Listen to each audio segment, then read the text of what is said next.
That's f***ing hot. Oh my god.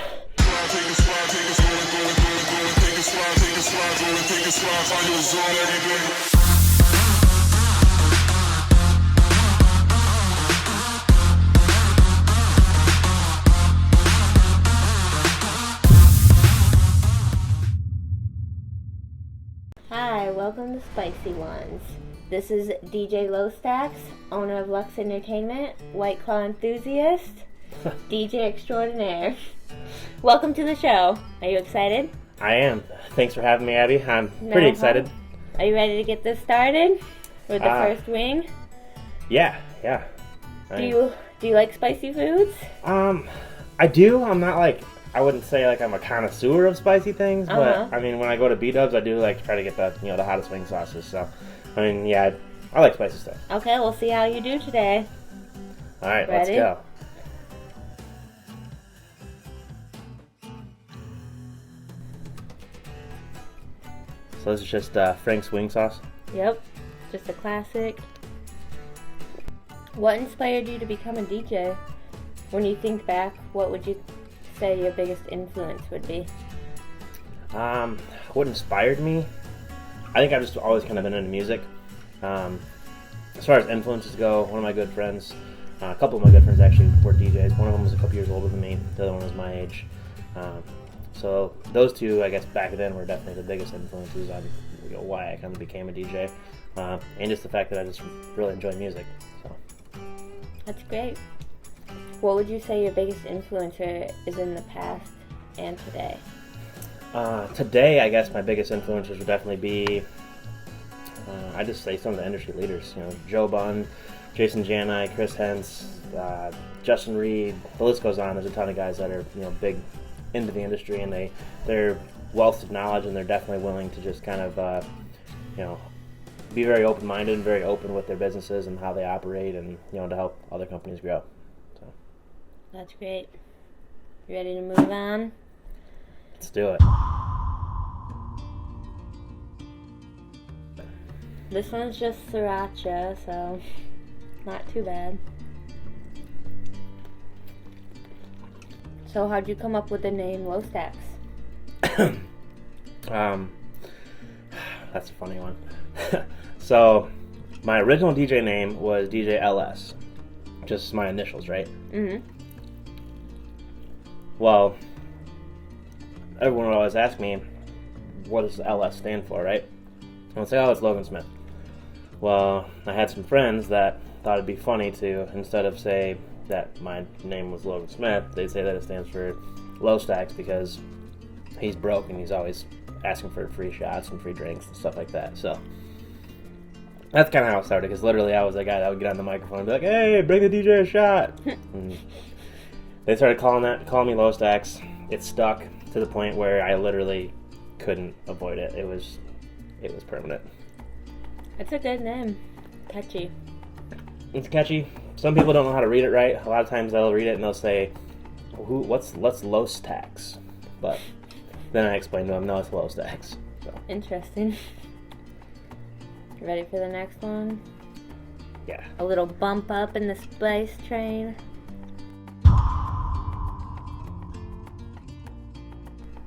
Truff. This one's pretty good. Definitely had this one before. Wow, that one's really good. Has a little kick. If you could go back in time, knowing what you know today, what's one piece of advice you'd give yourself? Party less and focus a little more on the business side. I think I would have made it a lot farther in business if I would have taken it a little more seriously. I was just really focused on the bars and that type of stuff, and not so much the private events. And now I realize that the private events are where I need to be focusing my energy. Mm-hmm. That and marketing and all that stuff. So if I could go back in time, I would definitely tell myself just to focus on that part of the business, not so much the bars and things, because the money's in private events. That sounds like great advice. Secret aardvark habanero sauce. So you've had a lot of growth and success in your business. What advice would you give to someone starting up, wanting to take a risk but dealing with the naysayers? I mean, if you got that entrepreneurial spirit, just go for it. I mean, it's definitely something that you can't half-ass. You have to just go all in. I'm a prime example of half-assed it. And I half-assed it for a long time and finally realized, hey, I need to take this seriously, and that's when things really started to take that tick up. So I would just tell them, they're going to tell you that you can't be a full-time DJ, and I'm still not a full-time DJ, but I'm well on my way, to doing that if I wanted to.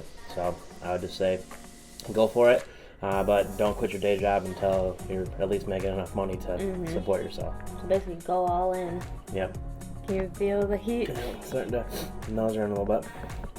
All right. I'm a little scared. Suzanne's Hot Stuff, Cave Creek, Arizona. Oh, from Arizona. What's on your playlist today, and what's your favorite party starter to open up the dance floor? My playlist today. Honestly, I don't listen to like one specific genre or anything like that. I really kind of mix it up.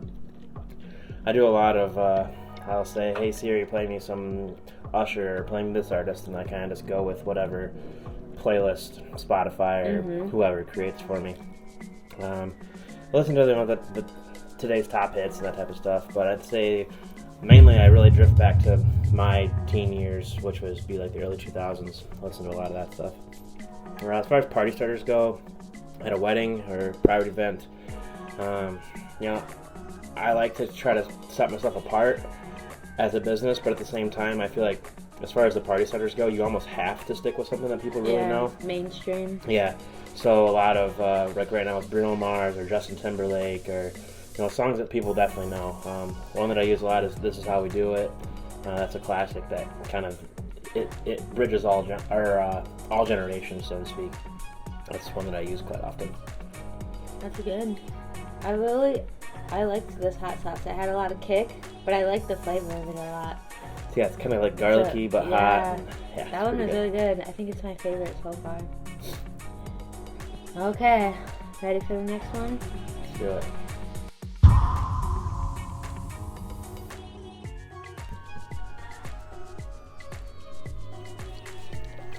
Wow. Can you feel it? Yeah.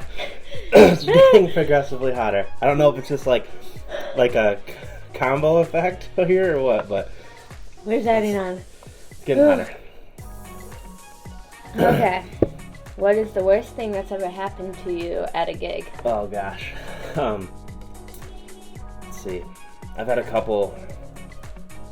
ton of huge oopses, but I've been doing it 12 years. I've had quite a few little hiccups. I'd say the worst one probably would be a mic failure. This is a prime example why you need to buy quality equipment and high-dollar microphones. If you're going to skimp on something, don't skimp on the mic. I was using a roughly $200 microphone, nothing special. I was at a wedding. The pastor is getting ready to bless the meal. I do my announcement, hand the mic over to him. He steps out in front of my booth, starts doing the speech, and all of a sudden the mic, for whatever reason, puts out the highest pitched squeal. I'm talking like ear piercing to everyone in the room. Squeal. And I've got my head down, doing the blessing thing too, so it caught me off guard. I've got to hurry up, turn down the microphone, and everyone's like, talk about 300 eyeballs just staring at you. It was yeah, that would be pretty. That one was pretty bad. Yeah. That's definitely the worst one I've had. You probably recovered well though from it. This was probably 8 or 9 years ago, and I didn't recover very well. I tried to turn the mic back up.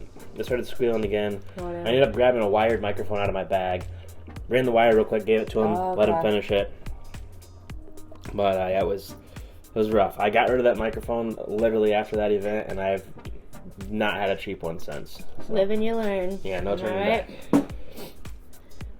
I don't know about you, but my lips are on fire. Yeah, I'm feeling it a little bit.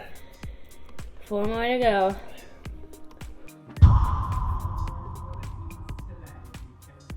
What is your favorite piece of DJ gear and why? Oh man, I'd say right now would definitely be my Rain 12s because I was on turntables. I played turntables for years. I started on turntables. All I ever used was turntables, and you always have to deal with the problems with needle connections and ground issues and things like that. Dirty records.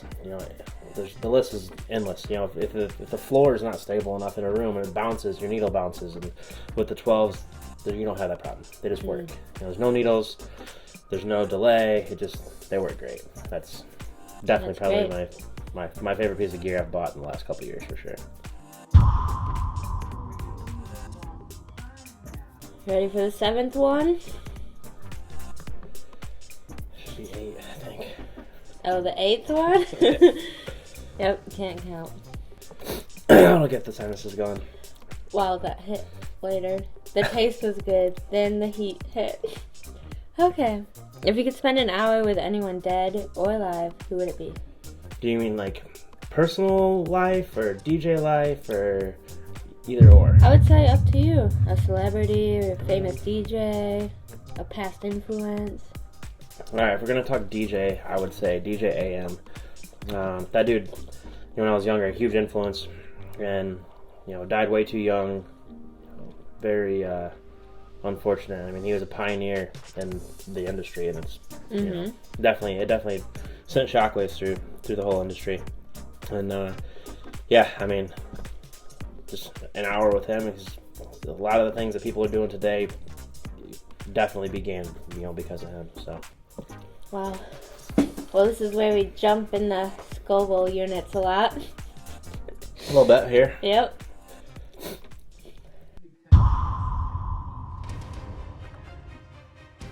Alright, let's do it. The bomb. The bomb. Beyond There we insanity go. here. I am insane.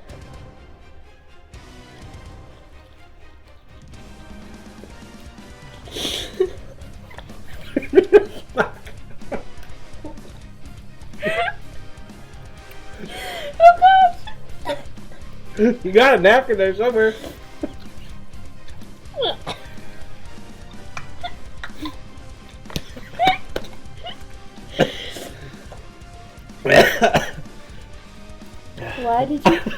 Why did you change? I can't see. Why did you create your business name? Lux Entertainment. That's fucking hot. Oh my god.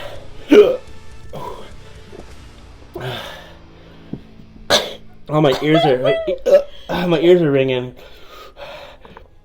What was the question?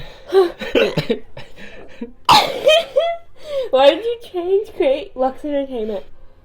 I had always been like a single op. I had always been a single op and just self-titled, and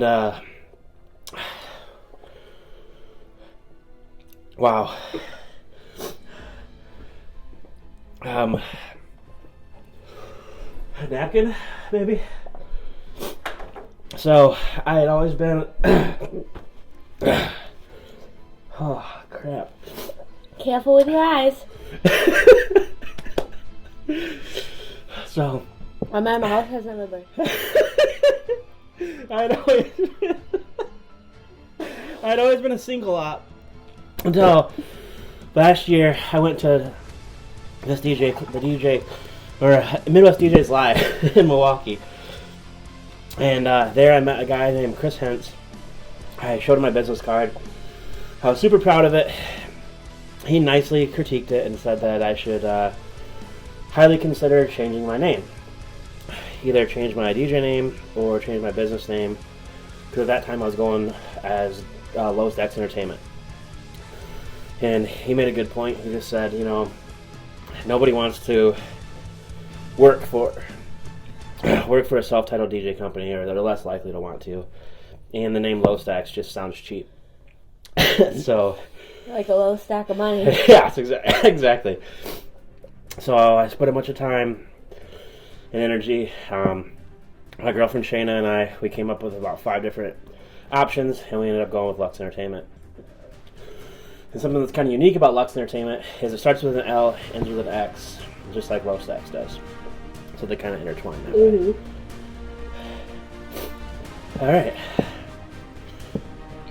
I don't know about you, but I'm scared. Oh gosh. Last one. Holy crap. Okay.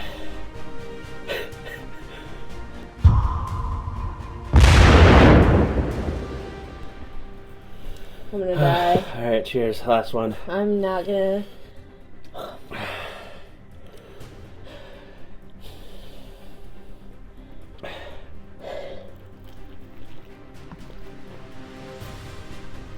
It's worse. I don't think it's gonna be worse. It doesn't even taste good. I don't like that flavor. It's like super hot dirt. Oh gosh. Okay, ask the question. Where did you see yourself? Where do you see yourself in Lux Entertainment in 5 years? In 5 years? Ooh. I'd like to be the #1 name for private event entertainment in this area. I think I'm well on my way. 5 years from now, I'd like to have a second brand dedicated to just photo booth services, and I'd like to have myself and so as of right now, I have 2 other DJs. I'd like to get up to 4 or 5, possibly more, as time goes on, so we can just cater to as many events as we possibly can. And you said this wasn't your full-time job before. Would you like it to be in the future? Yeah, definitely. I mean, that's the end goal. Be self-employed, and be self-employed and be my own boss. That'd be awesome. So well, yeah, that's the goal. We made it. We made it. I almost died. I thought I was gonna throw up. I didn't drink anything the entire time. She drank a gallon of milk. But I am gonna enjoy this White Claw. Cheers. White Claw enthusiast. Thank you, Bells, for cleaning my mouth. Holy crap. Hold on. Alright guys. As always, thanks for watching. Please subscribe if you're new around here. Give this video a like. And comment down below. Let me know what you thought of this one. Whew. This is my take on hot ones, and I think that we nailed it. I'll catch up to you in the next one. Peace.